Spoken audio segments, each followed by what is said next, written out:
I think we're live. Hold up. Fix this. What up, everybody?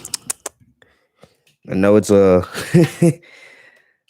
know it's a little late, but yeah, we're gonna talk about SmackDown. 48 hours later, this is becoming more of a trend every single week. I believe. Hold on, I need face shining like the dark.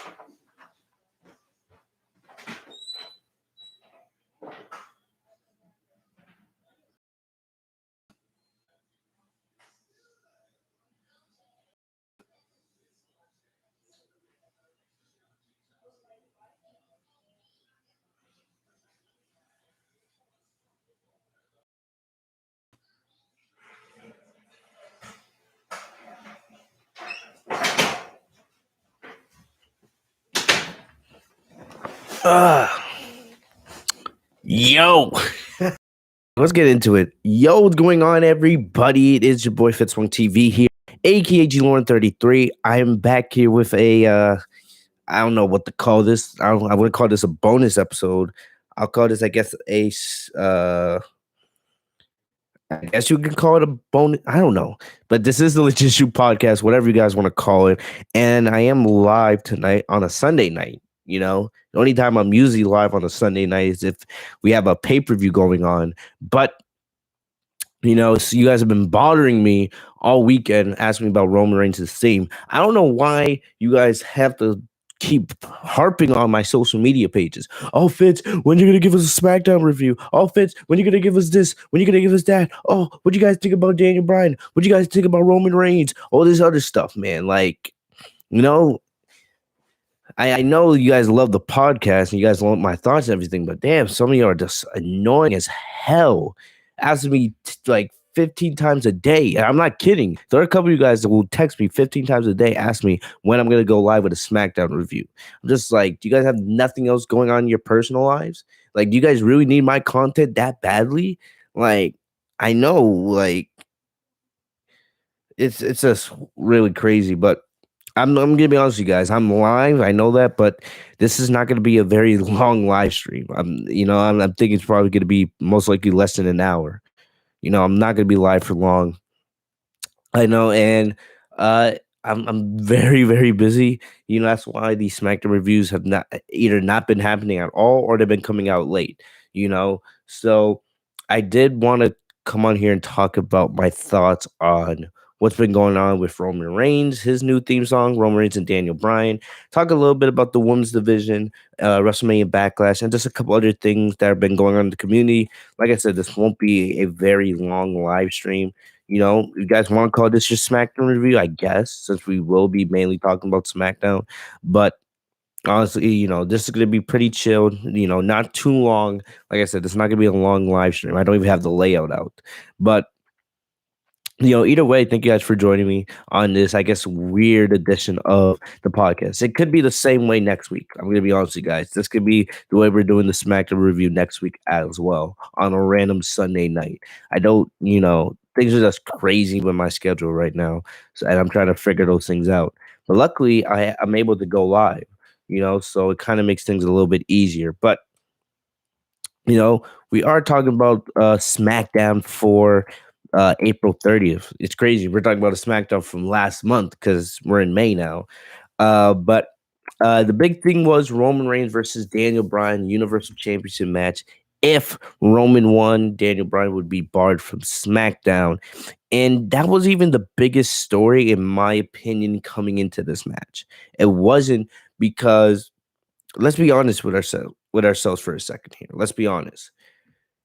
We knew, unless you're a Daniel Bryan mark or just a casual, you knew that Daniel Bryan was not going to win this match. We all knew that Daniel Bryan was not going to win this match. I wanted Daniel Bryan to win the Universal Championship at WrestleMania. I'm not going to sit here and lie to you guys. I wanted to see Bryan get one more big moment, especially now that he's in the late stages of his career, right?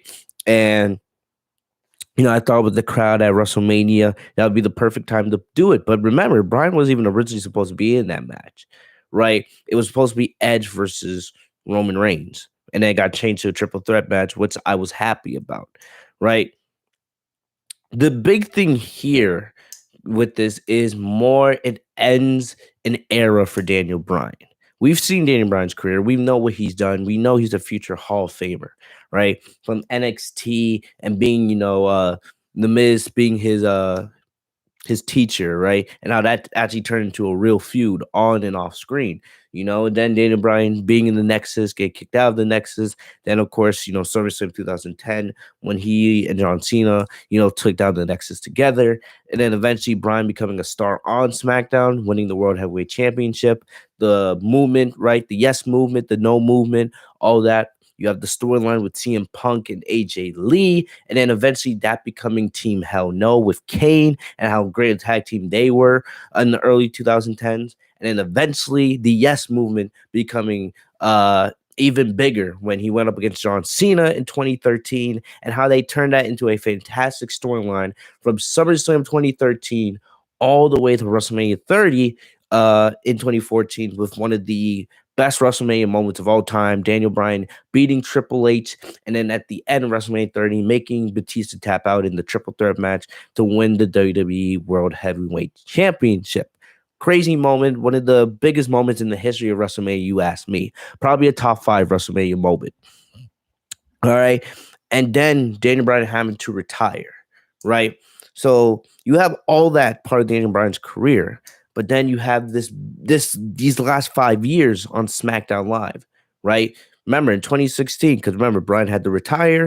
In 2016, when we had the original brand split, he was the GM of SmackDown along with Shane McMahon. And he was the GM for SmackDown for, I believe, about a year and a half, And then eventually we got the rumors of Bryan coming back. And then eventually I believe it was 2018, WrestleMania 34, when he returned with Shane McMahon, when they beat Kevin Owens and Sami Zayn.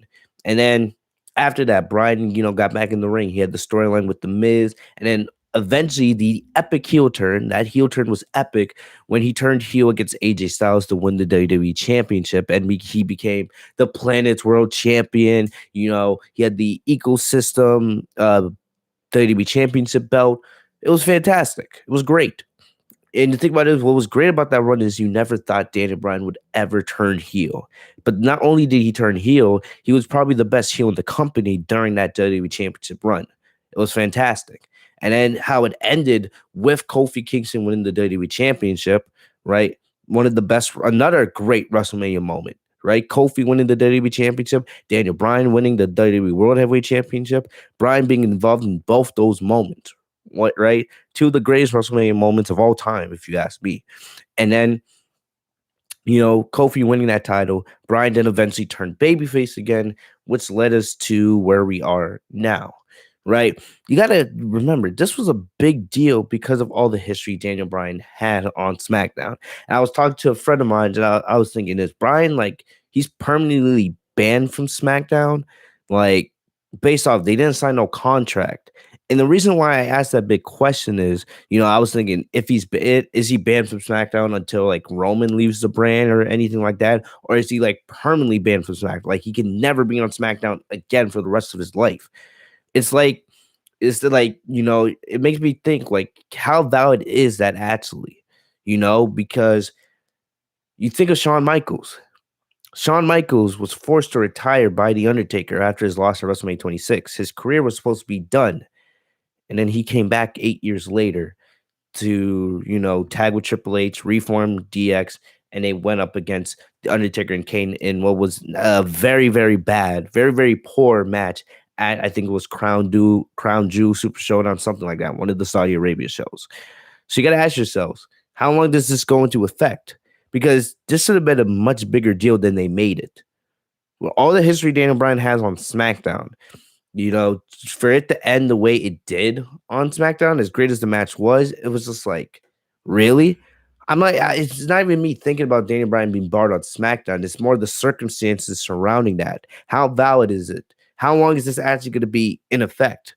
Right? What if there's SmackDown 30th anniversary one day, right? They bring back all the legends. You tell me Daniel Bryan would have come back for that show? Long after he's retired, he's in the Hall of Fame. You're telling me they wouldn't put Daniel Bryan back on that show?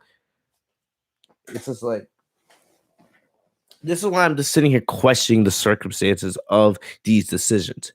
As much as it makes Roman look like a beast, and it just another thing to put on what has been a great heel run and a fantastic title reign. It's just like it's wacky. It's wacky because Daniel Bryan doesn't need to be barred from SmackDown, and no matter if he goes to Raw or NXT or whatever happens next, right? It's just like, was this really necessary? It was, and this makes me question the circumstances surrounding it all. That's all. So I don't know. Let me know what you guys think about that. But it I don't know. I'm 50-50 on it. I'm 50-50 on it. And then another thing, I gotta also I'm not saying these are problems I have. It's more just more, I guess I would say more about concerns and things that I'm just overanalyzing things. Let me know what you guys think about the whole Daniel Bryan being barred from SmackDown, right? Because I feel like, I don't know if it was planned correctly. We'll have to see how it all shakes up. If Bryan's actually fully done wrestling, because there's been a lot of talks about his contract and all that, or if this has a bigger meaning at the end of the day. If he shows up on Raw or NXT, all right, he could still wrestle, you know.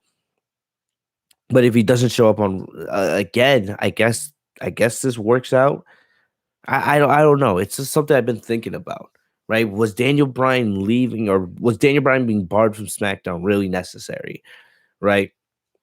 Another thing I've been thinking about is Roman Reigns. Roman Reigns. Okay. Roman Reigns fantastic as a heel. This is everything I've wanted from Roman for years. For those of you guys who have been listening to me for a while now, you guys know I've been wanting Roman to be heel. And this heel run has been fantastic. He's the best thing going in the company, right? This is one of the best heel runs of all time, really. And this title reign has been fantastic, and this is the run that Roman's always needed that will put him into that.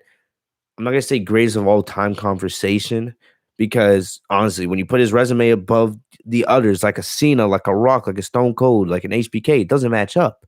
But still, this is what Roman needed for his legacy. I feel like that's the better way to put it, right? This is the run Roman needs to define his legacy, and everything he keeps doing is just going to keep elevating that. And we'll see, where Roman compares to some of the other all-time greats, number ones of WWE history, because Roman is the number one guy in WWE now, right? I was thinking, how are you going to defeat Roman Reigns? How are you going to defeat Roman Reigns?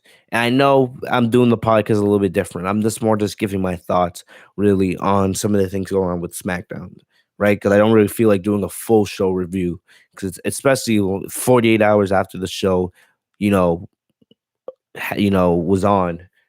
I feel like you guys just want to hear my thoughts. You guys don't want me. I don't have to review everything on this show, right? There's other podcasters that will do that. I don't need to do that today. The thing I'm thinking is, you have put all this effort into making Roman look like the alpha male in WWE. He's the most dominant guy in the company. He's defeated everybody you've put in his path since he returned after SummerSlam, right? He's defeated Kevin Owens. He's defeated Braun Strowman and The Fiend, right? The Fiend, The Fiend will never recover. Being beat by Roman, being beat by Randy Orton and Seth Rollins and Goldberg, like The Fiend, it's over for him. And Roman Reigns has something to do with that. It's not his fault. But it's just, reality of the situation. But, he's beaten, who else is he beaten? He beat Drew McIntyre Survivor Series. Now, what he did at WrestleMania to Daniel Bryan and Edge. It's one thing to beat somebody in a triple threat match, but to stack both opponents, it doesn't get any more dominating than that. My pen fell and I don't feel like getting it. It doesn't get any more dominant than that. And now you've barred a legend. Because, like it or not, Daniel Bryan is a legend on WWE TV. How do you handle that now? Right? Bryan's a future Hall of Famer, and you barred him from SmackDown, which is going to go on Roman's legacy, especially when we look back at this championship run. Right? Not only did he stack both Daniel Bryan and Edge in the main event of WrestleMania, but he also ended Daniel Bryan's career on SmackDown. Crazy stuff. You've put all this into making Daniel Bryan look dominant. But how is it now believable that anybody's going to defeat Roman over the next year? That's not named the John Cena, who could come back for his 17th world title, or not named a Brock Lesnar, or not named The Rock. Let's be honest with ourselves, right? It doesn't matter if someone wins Money in the Bank. It doesn't matter if someone wins the Royal Rumble, unless it's somebody on the level of those three names that I just named: Cena, Brock, or Rock. How is it believable that anybody's going to beat him? We knew when Roman first won that title that he was holding it to at least WrestleMania at the minimum. At the minimum, because when Edge won the Royal Rumble, there was no guarantee that Edge was going to beat Roman. There was no guarantee that Bryan was going to beat Roman. There was no guarantee that one of those two were going to win or beat Roman in the triple threat. Even though going into the triple threat, I thought it was going to be Edge. But now the way that you have made Roman look so dominant on top of everybody else, right? Coming out of WrestleMania, we thought, all right, now they're going to build somebody up to eventually take that title from Roman. So when Roman loses the title, it's going to be a huge deal to whoever beats him, right? And we were thinking Cesaro was going to be that guy. I'm telling you now, coming out of SmackDown, Cesaro is not beating Roman. Not now, probably not ever. Even if they make this a 2-month feud, right? If they do Roman versus Cesaro at WrestleMania Backlash, which I don't know if they will do, because Roman just defended the title on SmackDown. They could easily just give, Roman the night off at WrestleMania Backlash if they want to. And no one's going to complain. No one's going to sit there and say anything. But what would make the most logical sense is probably doing Roman versus Cesaro at Backlash and then probably doing a rematch at Money in the Bank. But I'm telling you right now, it's not believable for anybody on SmackDown to defeat Roman. Nobody. I look at the SmackDown landscape. It's not Cesaro, even though a lot of us would want Cesaro to be that one. But right now, it's not believable. Big E, maybe, but Big E's still in the IC title feud. Kevin Owens already had his shot, right? Aleister Black, I don't see Aleister Black coming back as a babyface. I think they're clearly making him into a heel, which they should. And I don't know who else. I don't. Maybe Nakamura, but Nakamura hasn't been built up for that. Even though he's babyface now, they haven't done the right job in making him look like the strong style beast he was in NXT. I would like to see the match, but I don't think Nakamura would be that guy. I don't know. I truly don't know what you got, what you do. This is a problem now. It's a problem. It's not Roman's fault. It's kind of on WWE for making Roman look so dominant that nobody can beat him. It's not believable for anybody to beat him unless you're a legend or somebody of that status. So I don't know. I'm trying to look into the future. Maybe Seth Rollins, but you would have to turn Seth Rollins back into a babyface. And you give Rollins a new theme song every couple of weeks. It's clear that Rollins is a heel right now. So, and there's rumors saying that there could potentially be a Roman and Seth partnership. We know their history from them being in the Shield. I don't know. But there's lots of ways to look at it. There's lots of different ways to look at it. So let me know what you guys think. Let me know what you guys think about this whole Roman Reigns thing. Who do you build out to beat him? It's a problem now because Roman's still gonna go out there and do his thing, and we're gonna watch because Roman's great. It's just a problem that now we're at this point where Roman looks so dominant that everybody else on SmackDown pales in comparison to him, and it's not believable for anybody to beat him. Unless it's somebody like The Rock or Brock or Cena, one of those guys that come to face him maybe at SummerSlam. You could do Roman versus Edge, the one-on-one match, but then you would have to turn Edge back into a babyface when you just turned him heel. And now that Daniel Bryan's not on SmackDown anymore, you kind of lost the appeal of an Edge versus Daniel Bryan match. And I don't want to see heel Edge versus heel Roman. I'm not interested in that. And so it is something that I feel like WWE has to figure out. As great as Roman is, it is now, in my opinion, a problem when you make Roman look so dominant and he goes through everybody. And the way it is not just that he runs through everybody. Because when CM Punk, think about CM Punk's championship reign, right? When CM Punk held the WWE Championship for 434 days, yes, CM Punk beat everybody, but it wasn't necessary to the point where CM Punk was so dominant that you couldn't think anybody could beat him. Right? When he went up against John Cena, like Night of Champions, you thought Cena could beat him. When Ryback faced him at like Hell in a Cell, Ryback would have beat him if it wasn't for Brad Maddox hitting him with a low blow. Even though we all knew that Punk was most likely to lose that title to The Rock, it was still believable that somebody could beat Punk. Right now, it's not believable for anybody on SmackDown's roster to beat Roman. And that is kind of a problem. So that's something WWE needs to figure out.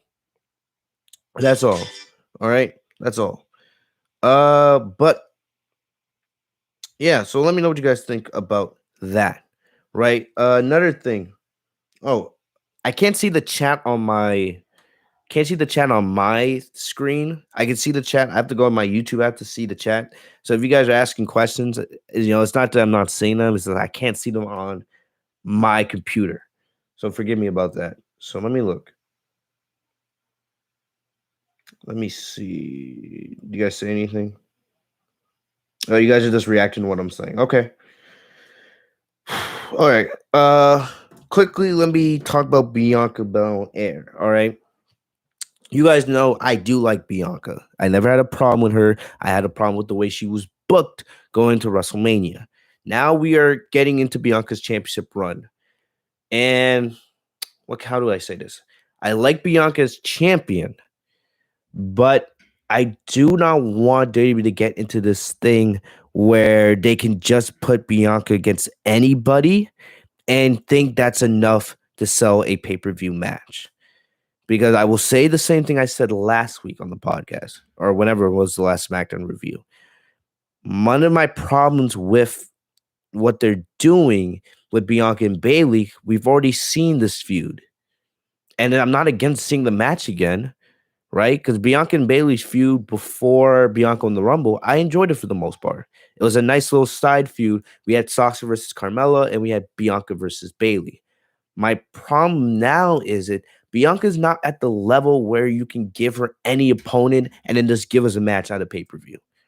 You can do that with Sasha. You can do that with Bayley because they're established. Right now, you got to be establishing Bianca as a champion, right? And it's not the biggest problem now because it's Bayley, but there's no story here. And I do have an issue with that because I want a story. Like they announced this match last week, 4 or 5 weeks before the pay-per-view. That's more than enough time to give us a story between these two. And it doesn't even have to be a super crazy story. It could be something simple, but right now there is nothing here. There is nothing to really invest your teeth in. Sure, the match between Bianca and Bayley is going to be great, but I'm talking about beyond that.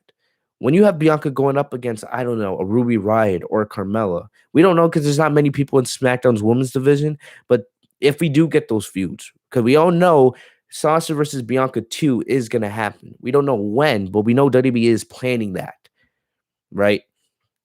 For Bianca to be a successful champion and to be the star that we all want her to be, you got to give us some stories here. You got to give us something to sink our teeth into, right? When Bayley was champion, there was the person she was going up against, no matter if it was Nikki Cross or Lacey Evans or Naomi, but he also had the secondary story of her relationship with Sasha, because we all knew that was building up to the Bayley and Sasha breakup. And most of us thought it was going to be Sasha turning on Bayley, but instead it was Bayley turning on Sasha.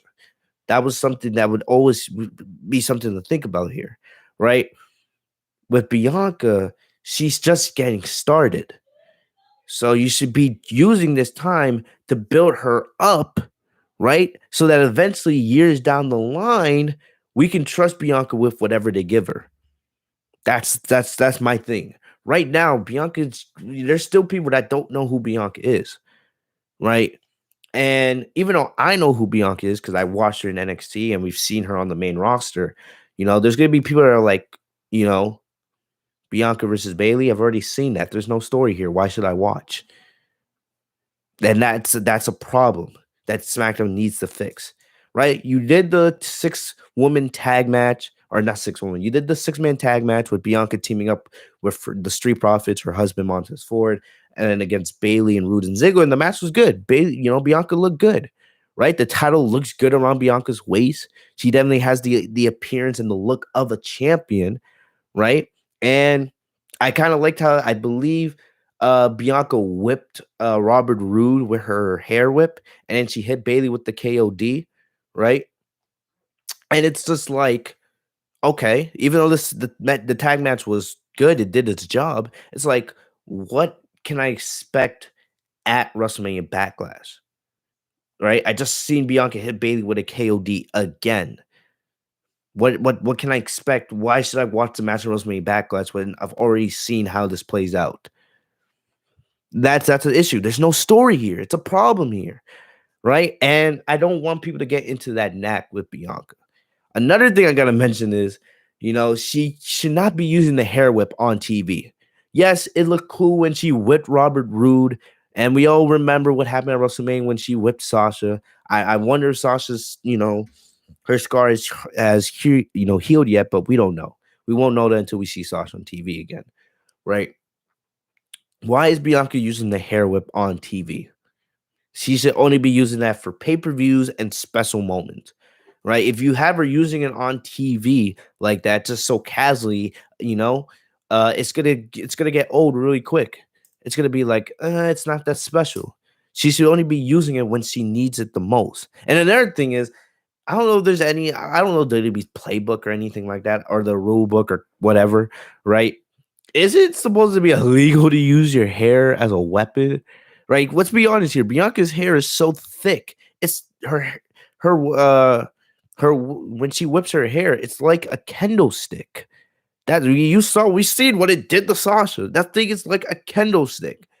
So I don't know. Should that be illegal, or is WWE just ignoring that? That's just me nitpicking, but still. But look, I'm getting used to Bianca as champion. I don't have as much of a problem with her as champion, but I don't like how there's no story here with Bayley. And that's a concern, that if you're not going to do a story here with Bianca and Bayley, what are you going to do when Bianca's facing somebody that's not on the level of one of the best female wrestlers of the world? Right? When someone's not on Bianca's level, or on Sasha's level, or on Bayley's level, when Bianca's facing opponents that are, not as good as her, what are you going to do to give us a story? Because no matter if you like the Sasha and Carmella feud or not, there was still a little bit of a story there. And it made the match better when we saw Sasha versus Carmella at TLC, or at the Royal Rumble. So that's just me, being honest. All right. Not trying to, nitpick too much, but it's just something I'm observing, and it is bothering me a little bit. All right. Let me look in the chat real quick.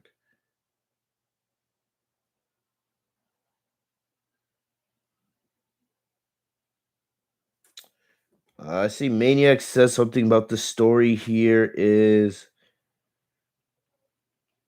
Wait, what did you say? You said the story here is Bayley believes Bianca won on lock. Yeah, but is that enough for people to get invested? They're not really doing anything, because the way it is, Bianca KO'd Bayley last night again. Like, yeah, Bayley believes, Bianca won on lock, but that's not enough for, like, for me, I watch this every single week. It's whatever. I'm going to watch it whether it's good or not, because I review it, and I want to see WWE succeed. But what about for a casual who doesn't really know these characters that well? Is that enough for them to get invested and care? All right. And I think we need to chill with the whole Bianca being a megastar. She's a star. She's the face of the SmackDown Women's division. All right. But she's not a megastar. Is she the most popular women's wrestler in the company? Is she in the top 5? Probably. If we think about it, you think about Sasha, you think about Becky, you think about probably Bayley and Asuka. But if she is there, she's probably number 5. Let's chill with the megastar talk, people. All right. This is not me hating on Bianca or not. I like Bianca, but she's not a megastar. She's a star. She's a star. We know that. She's the champion. But calling her a megastar like that, let's calm down a little bit. Slow your roll. She's just getting started. All right. Even Sasha wasn't a mega star when she first got to the main roster. She didn't really get there to the 2016 feud with Charlotte. Because when Sasha got on the main roster, not everybody had seen the match with Bayley at NXT Takeover. So it took Sasha time to develop into the megastar she became. And this is coming from a Sasha Banks fan. Sasha was a megastar when she first got there. So Bianca will get there. You know, I'm just saying, Bianca's not at the level yet where you can just do whatever you want with her. You got to keep the momentum going. You got to do a good job of putting her in storylines that get people invested in her character. That's what I'm saying here. She's not there yet where you could put her up against anybody and people are just going to care. She's not. All right, let's be honest here. She's going up against Bayley now, but once this Bayley feud is over and whoever's next, because like I said, I would not do Bianca and Sasha again until at least SummerSlam, if not maybe till WrestleMania next year. I would not do the rematch anytime soon until you have a live crowd back in attendance. So we'll see. We'll see. That's just me being honest.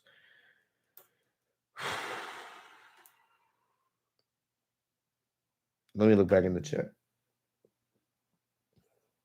Yeah, so you guys I see you guys discussing the Bianca thing. Like I said, it's just my opinion. You know, it's just my opinion. You know, I'm trying to stay objective on it. I don't want to, say anything, too brash. But yeah, you guys say in the chat, Bianca's not the megastar. Hey, that's what all her coworkers are saying. Well, what coworkers?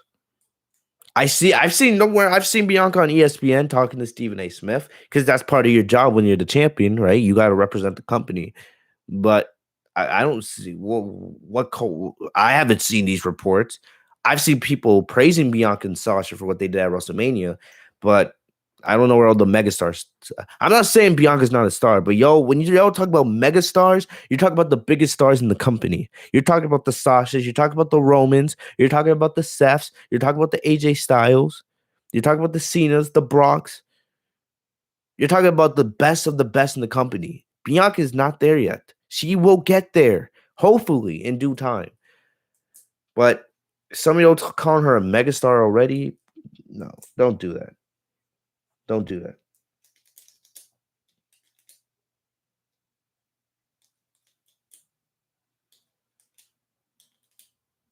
I'm looking in the chat.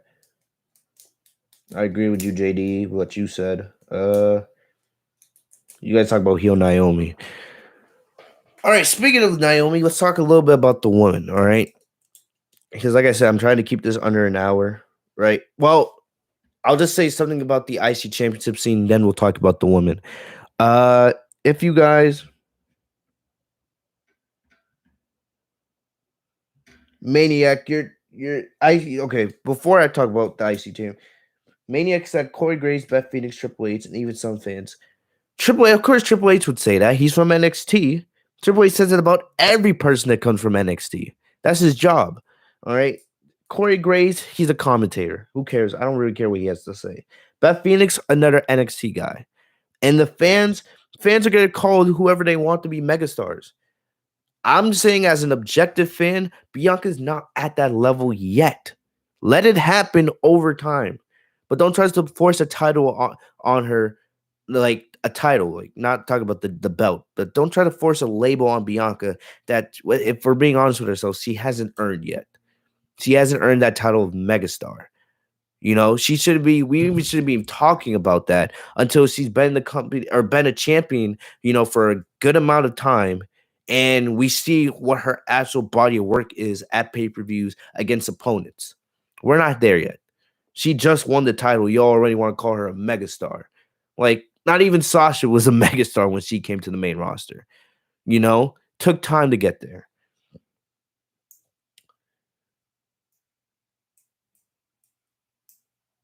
Anyway, back to what I was saying. I quickly want to mention about the IC championship scene. You guys saw Apollo Crews. He had a IC title match with Big E. This was a rematch from WrestleMania, right? And the match ended the same way I thought it was gonna end.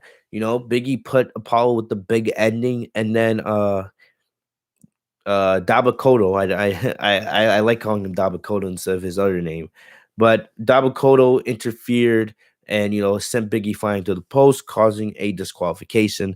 Kevin Owens came down to the ring to get some payback on Koto for what happened last week, and Koto took out both KO and Big E. Then Sami Zayn hit a haluva kick on KO, and then Sami Zayn had the IC title in his hand, and he was very cautious in giving it to Apollo. And then Dabakoto attacked Sami Zayn as well. So clearly to me, with the IC title scene, I actually like this. This is competitive. This is what I want from a mid-card division. You have all these names. Like WWE has this on Raw too. They have people that could go up against Sheamus. You just got to build a division around him. You gotta build people up so they look like actual challengers here. Here right now, you have three legit challengers for Apollo Crews. Maybe a fourth when Aleister Black eventually comes back, right? What I would do clearly at WrestleMania Backlash, excuse me, I would do a Fatal 4-Way. I would do a Fatal 4-Way with Apollo, Big E, KO, and Sami Zayn, right? And like I said, if I didn't think Big E belonged in the main event scene, I would just have Big E, or yeah, if I didn't think Big E was supposed to be the main event scene, I would just have Big E win the match. But I think Big E should be going after Roman Reigns and Seth Rollins. I think Big E's that main event star, and he should be there. So I would have Apollo retain it in the Fatal 4-Way and then send Big E away from the IC title scene and then have him finally go after Roman Reigns.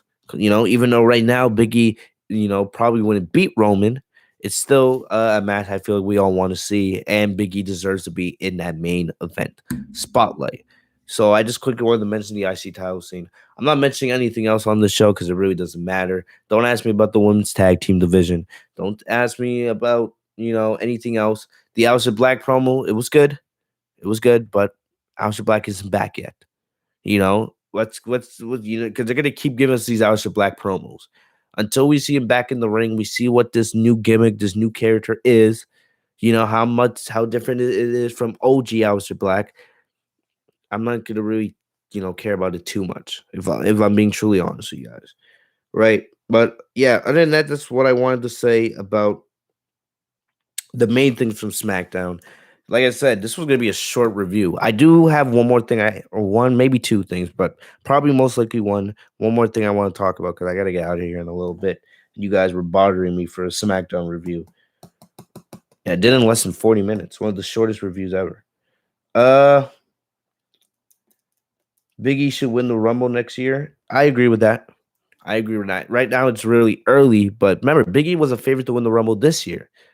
It's all going to depend on what happens with Roman. Is Roman going to hold on to that title all year until WrestleMania next year? We'll have to wait and see. But if Roman does hold on to that title all year, it's going to depend on if Cena or Rock comes back. Because if one of those two come back, clearly they're going to be the ones to face Roman at Mania. There's no discussion about it. But if Cena or The Rock doesn't come back, then clearly, I would have no problem with Big E being the guy to win the Rumble and then getting that Kofi Kingston moment by beating Roman at WrestleMania next year. That would be absolutely fantastic. But we're not there. Edwards says, I think Sasha will return as a heel. I can see it happening. I would rather her come back as a babyface, but, she probably will come back as a heel. The Bianca story is not finished yet. Clearly, Sasha walking out the SmackDown after Mania, she didn't even answer the interviewer's question. You could see that Sasha was angry about it. But it's probably Sasha was angry. You could see the scar, and we don't know what Sasha's doing right now. We don't know if she's filming Mandalorian. We don't know. They just giving her a little bit of a break, right, for all the hard work she's done. They say they take a couple weeks off, right? Because clearly when you come back, you're going to come back in the women's championship scene, because everybody's going to want to see that rematch. So it's a good thing, no matter what Sasha's doing right now, it's a good thing that they're keeping her off TV away from Bianca. It's just when Sasha comes back, will she be a heel? Because she doesn't need the Money in the Bank briefcase. As much as I would love to see it and sit on here and talk about Money in the Banks, Sasha's, because Sasha's nickname is Banks, so, or her last name is Banks on TV, right? So Money in the Banks, of course, that would be cool. And then I already see a lot of Sasha fans talking about it on social media. I get it. I get it. Right? You want Sasha to have those accolades on her records, but I don't really. I care more about your impact in the ring than a bunch of records and accolades. Like Charlotte's a 13-time, or Charlotte's gonna be a 13-time champion here in a couple months, and she's barely in the top 10 best women's wrestlers of all time for me personally. I don't care much about accolades. I care about what you did in the ring, your impact, right? How many 5-star matches you put on. How do you affect the people around you? So I don't need Sasha to be Money in the Bank. I don't even need to see her in the match. What I need to see her is have great storylines and continue to put on classics. That's what I need from Sasha, right? Because I believe Sasha has, well, in my opinion, Sasha's already the best female wrestler. In my opinion, Sasha's already the best female wrestler of all time. That's my personal opinion.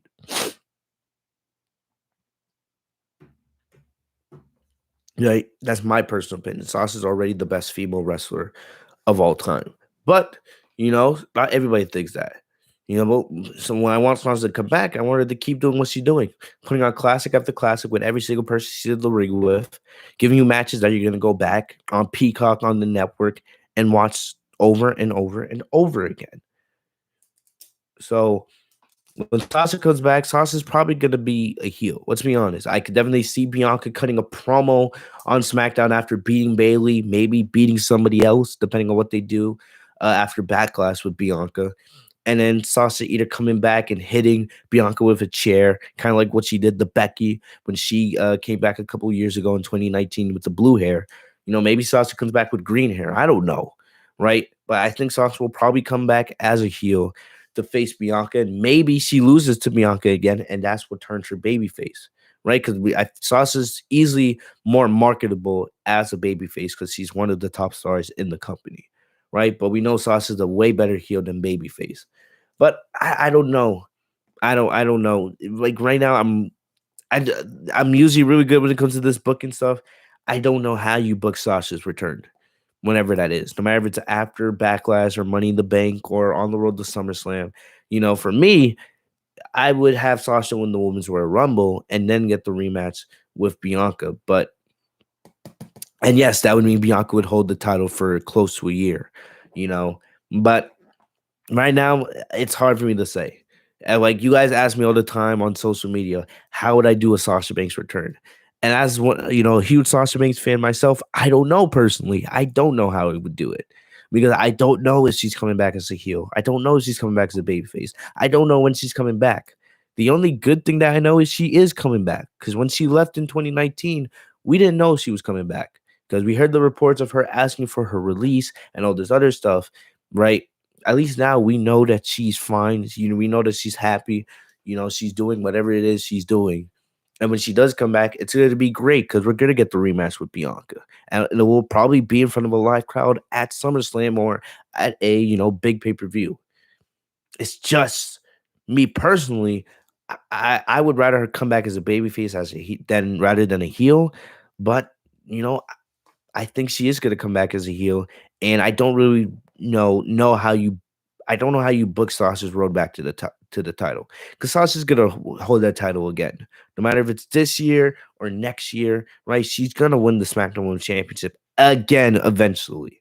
And I feel like the best place for that would be next year at WrestleMania when she would finally get the monkey off her back and get that first WrestleMania victory. But the road to getting us there, I don't know because you don't know what's going to happen with Becky. If Becky's going to come back and be on SmackDown, what happens with Ronda? Is Ronda going to come back after she's done pregnant? Well, does Bayley have a role in all this? Do you do the Fatal Four with the Four Horsewomen? Do you do a rematch with Sasha Bianca? There's so many things right now. I don't have a concrete answer for y'all. So that's my honest thoughts on that. All right. So yeah, let me see what you guys are saying in the chat. Yeah.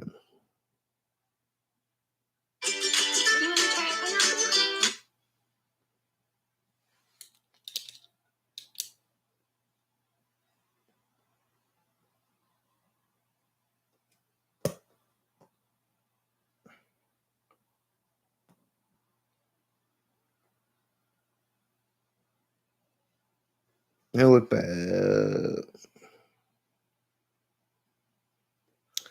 Maniac says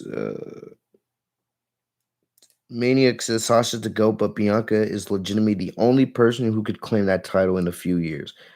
But she needs, I wouldn't say a few years, bro. I would say Bianca needs a good amount of time because you look at Sasha's match catalog, and that catalog is just going to get, you know, larger and larger the longer Sasha continues to wrestle, no matter if she's a champion or not. In my opinion, Sasha is the best female wrestler that's ever walked into that company. And as long as she continues to wrestle, she's just going to get better, no matter who you put her in the ring against. You know, Bianca has a chance to be one of the best of all time. I do agree with that statement, but she has a lot of work to do. That was the first match. Bianca's match with Sasha at WrestleMania 37 was the first great Bianca match that Bianca can put on that classic level. I asked you guys this multiple times. What matches from that Bianca had in NXT that you put on that classic level? I asked you what matches Sasha had in NXT that were classics. There's 3 or 4 that come away, come to your head right away. Sasha versus Bayley, NXT Takeover Brooklyn. Sasha versus Bayley, Iron Woman's match. Sasha versus Becky versus Charlotte versus Bayley, Fatal 4-Way, right? Sasha versus Becky from, I forget what NXT was. So there's 4 matches right there. Bianca doesn't have an NXT match that was a classic, if we're being 100% honest. As good as Bianca is, she doesn't have any like that. That match with Sasha was her first classic match ever in her career. She has a long way to go to catch up to someone like Sasha. Could Bianca get there? Of course she can. But it takes consistently. It's not going to take a couple years. It may take 5 to 10 years. And still, she might never get there if Sasha continues to wrestle at the level she has been. So we'll see. I'm not saying Bianca can't be one of the best of all time. I think she could be. But she has a long, long way to go. But luckily, Bianca's, very, very young.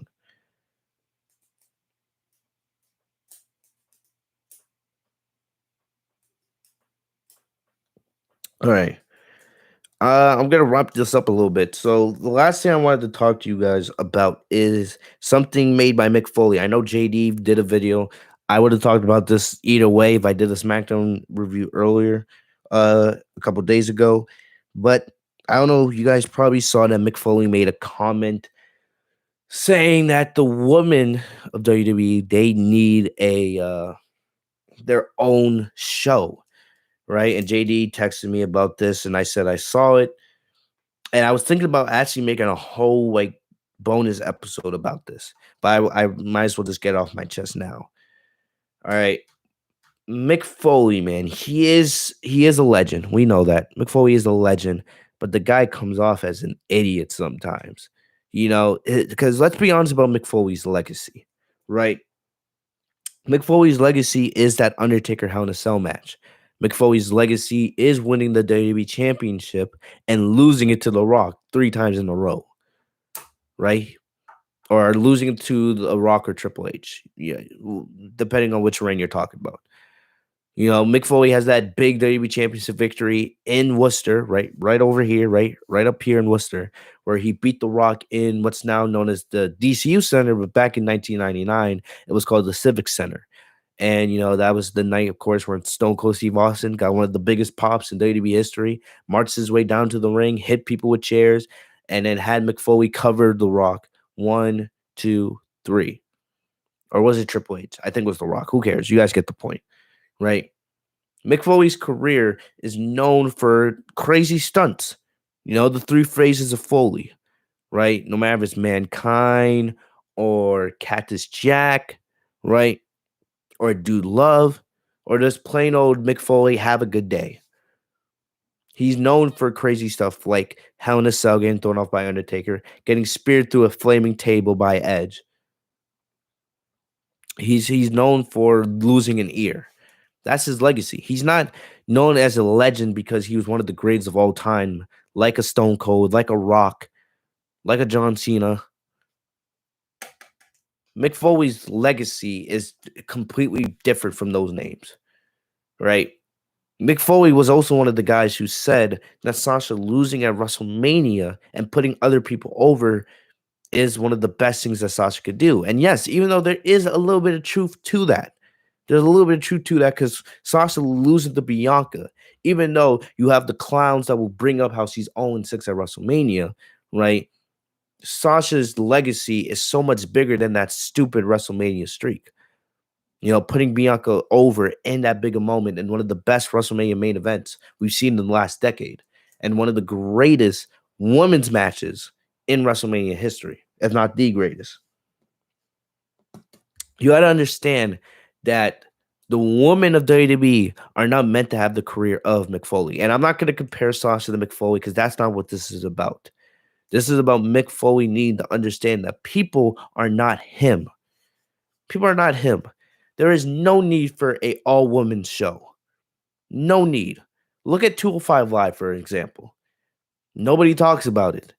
Even though you have some great cruiserweight champions over the year. You've had Neville, you had Cedric Alexander, you've had Mustafa Ali, you have Kushida right now, right? You've had some great cruiserweight champions, but nobody cares about 205 Live. No, who watches that on the network? Nobody.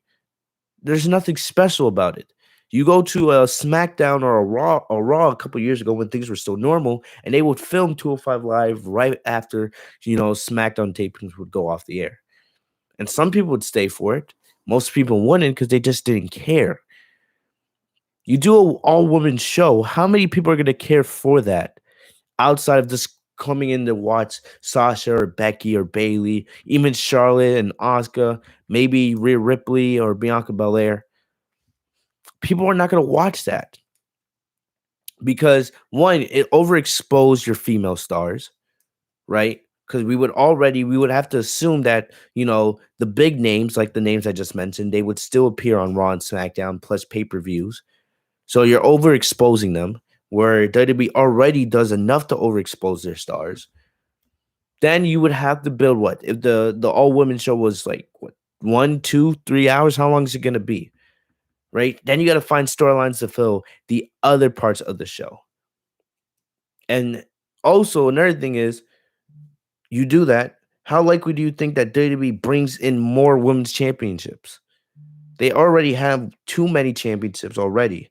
Now you give them a show all to themselves, right? You already have the women's tag titles. You have the Raw, the SmackDown women's titles. You have the NXT women's title. You have the NXT women's tag team titles. How long till WWE brings back another, women's title? What if they brought back the Divas Championship? Or if they make their own version of the 24/7 women's title? I don't want that. We don't need that. The women do not need their own show. WWE already does a poor job of showcasing a lot of these women on Raw and SmackDown. Look at the women's tag team division right now. It's awful. It's unwatchable. And you want to give these women their own show when you can't even book them properly on Raw and SmackDown? There's no guarantee that they would make us care about the other people, the other superstars. I'm sorry, but it's not a good idea. Let me look in the chat.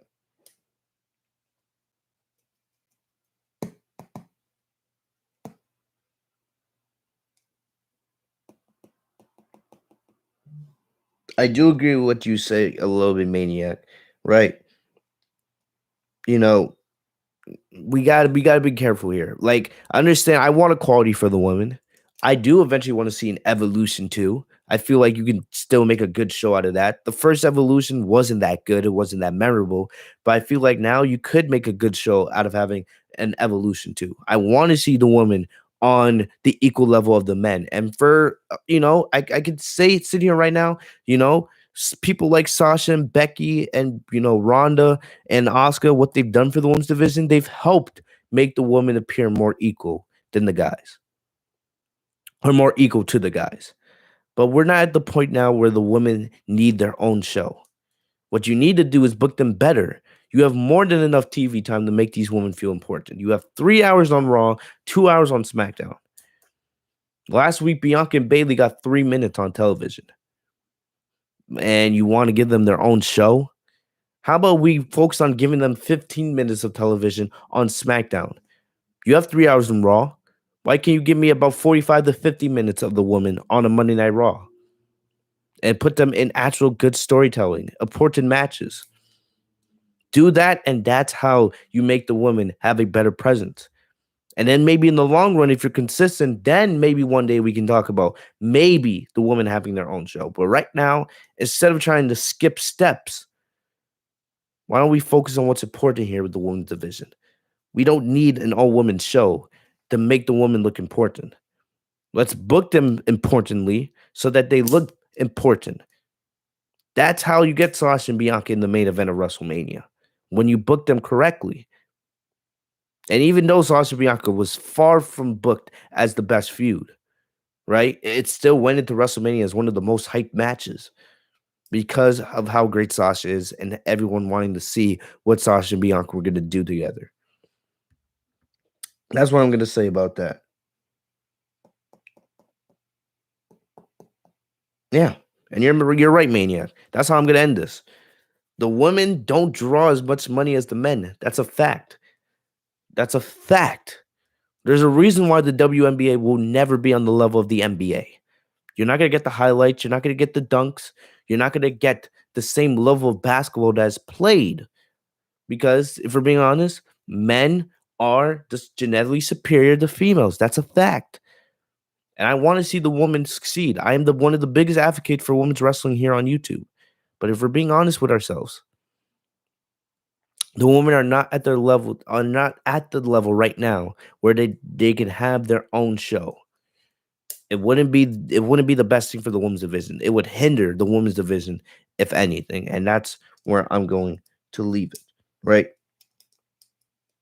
Man, I'm about to end the stream, but Dennis asks, do you still watch The Mandalorian? The Mandalorian ended like almost a year ago. So I've seen the whole series. Like I did a season finale reaction.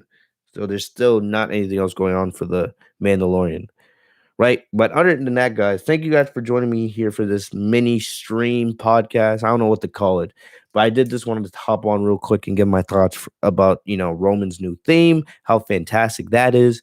Roman versus Daniel Bryan and where we go from here. Talk a little bit about the women's division and things of that nature. So thank you guys for taking just a little bit of time just to join me on this. Right. I'm going to get out of here because I got some stuff to do.